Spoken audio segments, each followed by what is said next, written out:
کہتے جی میری اور بیوی کے درمیان جھگڑا ہو گیا، بہرحال ہم دونوں کی رہدگی ہو گئی۔ میری ایک بیٹی تھی، اس پر نانی نے قبضہ کیا ہوا ہے، خرچہ بھی میں دیتا ہوں، بچی لینا چاہتا ہوں تو الٹا پیسے نانی اور پیسے مانگ رہی ہے، دے دو اور کیا ہے، بچی لے لو۔ کہتے یہ سود والے پیسے دے دو، ہاں تو ٹھیک ہے، وہ حرام ہی مانگ رہی ہے، رشوت مانگ رہی ہے، رشوت لے سکتے ہیں آپ۔ ویسے اس کو حلال ہضم بھی نہیں ہوگا نا، بہتر ہے حرام والے کو حرام ہی نہیں۔ تو ایک مولوی صاحب ایک بکرا پکڑ کے کھڑے ہوئے تھے سڑک پر، ایک تھانے دار گزرا، اس نے کہا مولوی صاحب خیریت تو ہے سڑک؟ اس نے کہا بھائی یہ بکرا پتہ نہیں کس کا ہے، یہ بھاگتا ہوا پھر رہا تھا، پکڑ کے کھڑا ہوں، شاید اس کا مالک آ جائے۔ انہوں نے کہا مولوی صاحب آپ یہ ہمیں دے دیں۔ انہوں نے کہا کیوں؟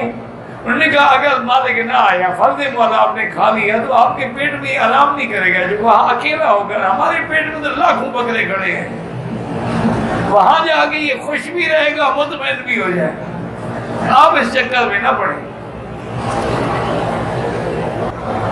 کہتے جی کوئی مرد اپنی سفید داڑھی کو سیاہ کر سکتا ہے؟ بھی سیاہ کرنا منع ہے اور کوئی کلر لگا لے، نہیں سیاہ کرنے کا کیا فائدہ ہوگا، یعنی بیوی آپ کو جوان سمجھے گی؟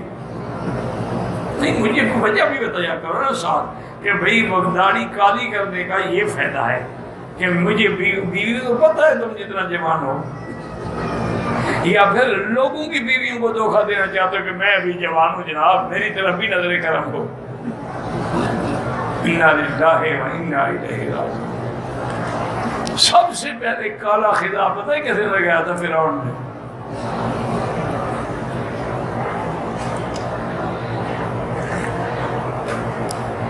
اور کوئی مہندی لگا لو اور کوئی کلر لگا لو، لیکن کالا بعض علماء نے اجازت دی ہے کہ اگر مجاہد ہے، جہاد پہ جا رہا ہے، وہ لگا سکتا ہے۔ بعد میں یہ بھی لکھا ہے کہ نئی شادی کرے تو لگا سکتا ہے، لیکن بہرحال نہ ہی لگائے تو بہتر ہے۔ منہ کالا کرنے سے کوئی جوان نہیں بنتا۔ 4 طواف کر کے 8 رکعت پڑھ سکتا ہے، لیکن ہر طواف کی الگ نیت ہوگی، 2 رکعت 2 رکعت 2 رکعت یوں کر کے، ایک ہی دفعہ نہیں 8 پڑھا جائے۔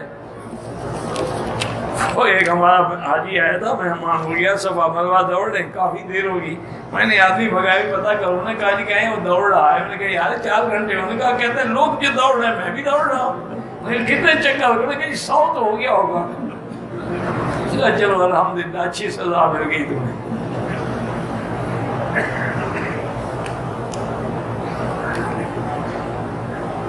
اب آج کل تو رواج ہے میرا بھائی، کوئی عمرے کے لیے کوئی 100 میں 1% لوگ ہیں عمرے پہ آئے ہیں، ورنہ ہر زبان میں عمرے کی کتابیں موجود ہیں، طریقہ موجود ہے، آداب موجود ہیں، فرائض موجود ہیں، واجبات موجود ہیں، سنن موجود ہیں، حتیٰ کہ بعد میں تو باقاعدہ فوٹو دیے ہوئے ہیں، پھر بھی تم غلطی کرتے، مانا کہ شوق ہی نہیں، بس ایک رونق میلہ ہے، آ گئے تو آ گئے۔ ایک آدمی اپنی بیوی کو 2 دفعہ طلاق دیتا ہے، پھر 3 سال بعد رجوع کرتا ہے، دوبارہ کیا کر سکتا؟ اب ایک طلاق اس کے ذمہ ہے، جب ایک دے گا 3 ہو جائیں گے۔ اب خیال رکھنا اب طلاق نہ دینا، رجوع کر سکتا ہے، کر لیا ٹھیک، کیونکہ اللہ نے ہر بندے کو 3 طلاق کا حق دیا ہے۔ 2 گولیاں تم استعمال کر چکے، اب چیمبر میں صرف 1 گولی رہ گئی ہے۔ غیر مسلم نے کھانا کھایا بچہ کھا سکتے ہیں،